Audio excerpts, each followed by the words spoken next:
Payment by AOP to its members. AOP stands for Association of Persons Partnership Firm. कुछ लोग मिलके आपस में एग्रीमेंट कर लेते हैं और एसोसिएशन ऑफ पर्संस बना लेते हैं, पार्टनरशिप फर्म बना लेते हैं. पार्टनरशिप फर्म रजिस्टर्ड भी हो सकती है with the registrar of firms और नॉन रजिस्टर्ड भी हो सकती है.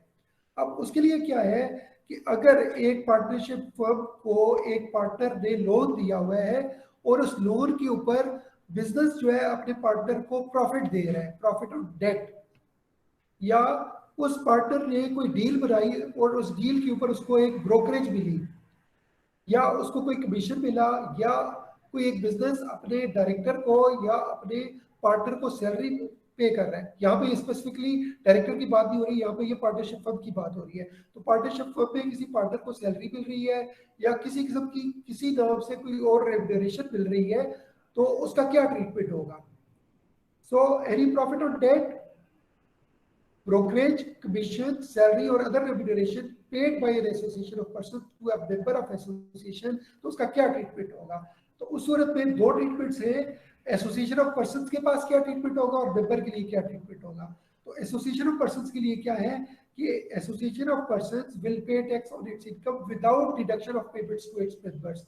सो एओपी यही ट्रीट करेगी कि जी मैंने कुछ भी पे नहीं किया. इसका मतलब है profit debt, brokerage, commission, salary और रेम्यूनरेशन सारे का सारा डिसअलाउड होगा for the purpose of association of persons.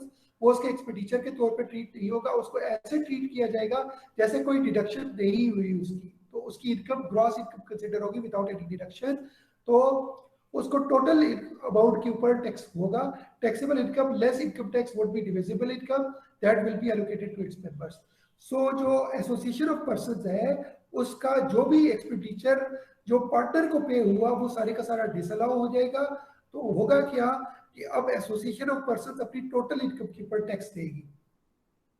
तो जब एसोसिएशन ऑफ पर्संस ने टैक्स दे दिया तो जो भी इनकम है उसके ऊपर अगर टैक्स पे हो गया तो अल्टीमेटली वो इनकम किसको जाएगी, वो पार्टनर्स को जाएगी. वो पार्टनर्स की इनकम है, तो जब पार्टनर्स के पास जाएगी तो दोबारा पार्टनर्स को टैक्स दे ही लगेगा. दो दफा टैक्सेशन नहीं होगी, डबल टैक्सेशन नहीं होगी, एक ही दफा टैक्स होगा. तो इट मीन्स के जो एओपी है उसने वो टैक्स पे कर दिया, उसकी taxable income less of income tax जो डिविजिबल इनकम होगी, जो इसकी इनकम लेस ऑफ टैक्स वो किसको चली जाएगी, वो पार्टनर्स को चली जाएगी. It will be divisible income and that will be allocated to its members. अब मेंबर्स को जब ये चीज चली गई तो मेंबर्स को दोबारा उसके ऊपर टैक्स नहीं देना पड़ेगा. ठीक है. So all such amounts received by members would be considered as share of AOP in the hands of members which are exempt for members. ठीक है. मेंबर्स को उसके ऊपर दोबारा से टैक्स नहीं देना क्योंकि एसोसिएशन ऑफ पर्संस ने उसको टैक्स दे दिया हुआ है. लेकिन अब चूंकि पार्टनर्स के पास आ गई हुई इनकम तो उनको और भी बहुत सारी जगहों से इनकम आ रही होगी, किसी और पार्टनरशिप फर्म से इनकम आ रही होगी, किसी और सोर्स से इनकम आ रही होगी. तो होगा क्या कि उस पार्टनर की सारी इनकम एडअप होगी. जब सारी इनकम पार्टनरशिप फर्म से भी और बाकी इनकम एडअप हो जाएगी तो उसका स्लैब रेट बढ़ जाएगा.